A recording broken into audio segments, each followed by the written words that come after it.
Hello everyone, welcome.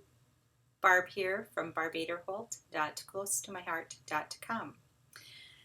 I didn't really do a Build-A-Box in October.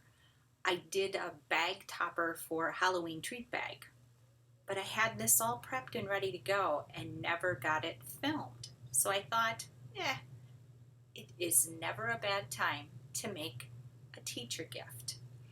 Now this is what I came up with. I used a schoolhouse cut from Design Space and built a little box that I attached the schoolhouse to hold some little goodies for a teacher. The first thing I did, of course, was cut out the little schoolhouse because I needed to know the dimensions of this in order to create the box part. And I thought it would look better if it looked like it had siding. Those little old schoolhouses are all clapboard sided. And I just have a piece of straight cardstock here. This is a scrap that I had, and I'm lining this up on my grid mat.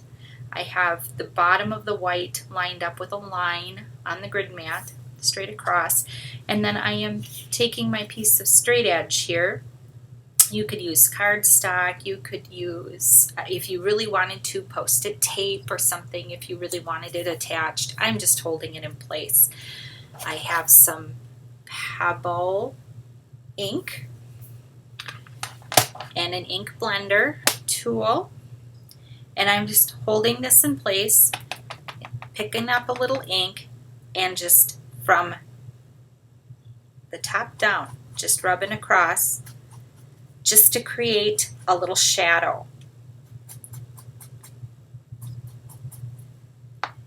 Once I have that done, I slide the paper up to the next grid line. These grid lines on the Versamat are 1/4 inch squares, which makes them perfect in America for measuring things. And again, just going to slide this up to the next grid line.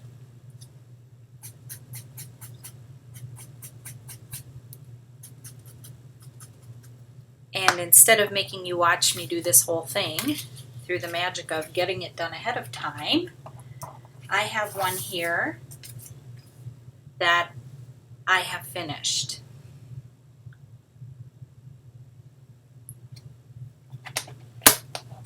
I took a little pen. This is a micro pen. I think we sell these, or whatever kind of journaling pen you have. I chose to use something with a very thin tip.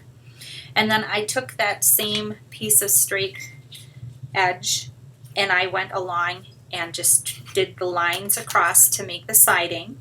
And then when I got to the shingles, I did the lines vertically.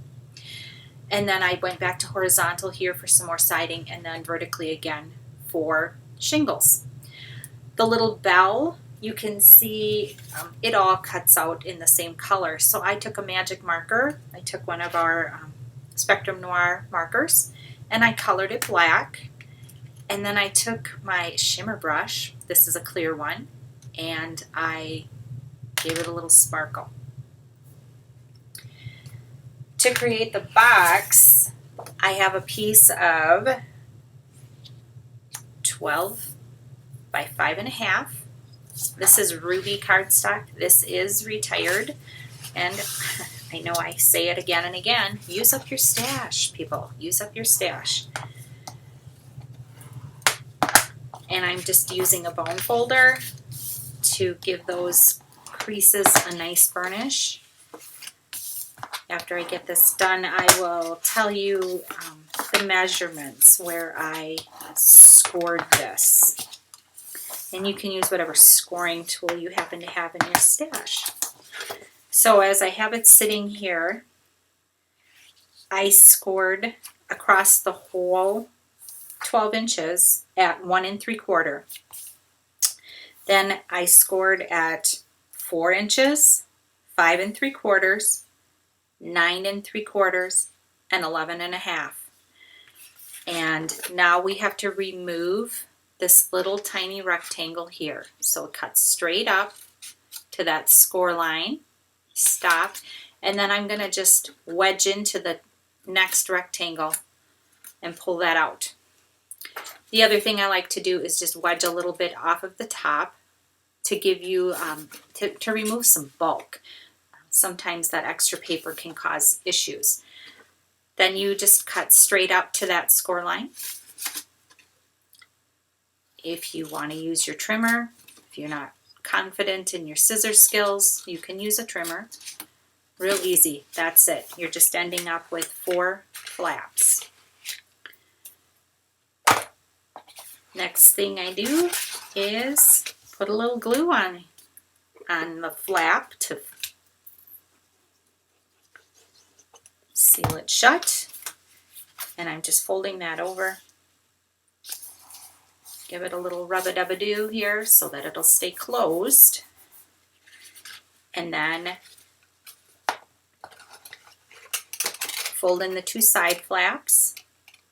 And then this is where the back of the box is. So I'm going to fold the back of the box flap down first. And then on the front of the box, I'll put a little glue and glue that down. Stand it up, take your bone folder, a marker, whatever you've got that you can get in there, and just give it a little rub.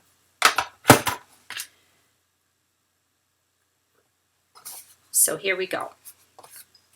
So this is the front of the box, this is the back of the box. Now, you could actually, I am going to take the back of the box and I am going to glue that to, nope, I'm going to go do it this way.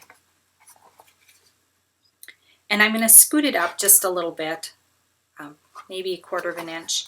I could adjust my measurements for height, but I just didn't feel like doing that. I just thought I can scoot the little house up a little bit and it'll be fine. Just glue this on there. I do it up just so that the box doesn't peek out over the top of the roof line. And that's it. You just rub that on there. Flip it over, get your hand in there, and give it a good press so that that paper to paper adhesion takes. And then I can show you what I am putting in here. I have a little tissue packet, a little notebook that I made a design for and covered, a couple of these little packages of wet ones, Sharpie marker, and a little bag that has some pretty little butterfly clamps in it.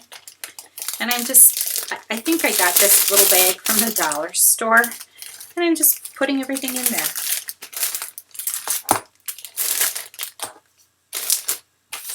And I think this is a nice little way to show some appreciation to the teachers. It isn't real expensive. I do have some ribbon here. I know I had a piece of ribbon here. There it is. This is some old ribbon from my stash. Many years ago, close to my heart, had this nice ribbon, and it's one of those ribbons that I didn't use up because I liked it so much. I was saving it forever and ever and ever. Don't save your ribbon. Use up the pretty ribbon. Use the pretty things. And let's see here. I'm going to get some long scissors. My long scissors seem to work better to cut the ribbon, especially this twill ribbon. And I'm just going to give it a little trim, a little angle cut. And that's it. This will pop right in there and sit just as nice. Now, I made these last year for a little, we had a little fall craft fair thing where my husband works. Some of the ladies that he works with do little crafts, and they do a little craft fair. I don't know that that will happen this year. But last year I made some little teacher gifts. They were a different design, but still, that was my best seller. I made 10 of them and I sold 9 of them. So I designed this thinking that I would do that. Well, if it doesn't happen, I know teachers. I have several close teacher friends that would, I think, appreciate something like this. That's it. That's it. That's all there is to it. This was also something I found in Design Space and cut out with my Cricut. Put it together, and I think that's really sweet. That's what it looks like standing up, and that's the back of it. Nice and clean, clean lines. Fun little teacher gift to give to those teachers in our lives to tell them how much we appreciate them. Thank you so much for stopping by. Have a blessed day. I'll see you next time.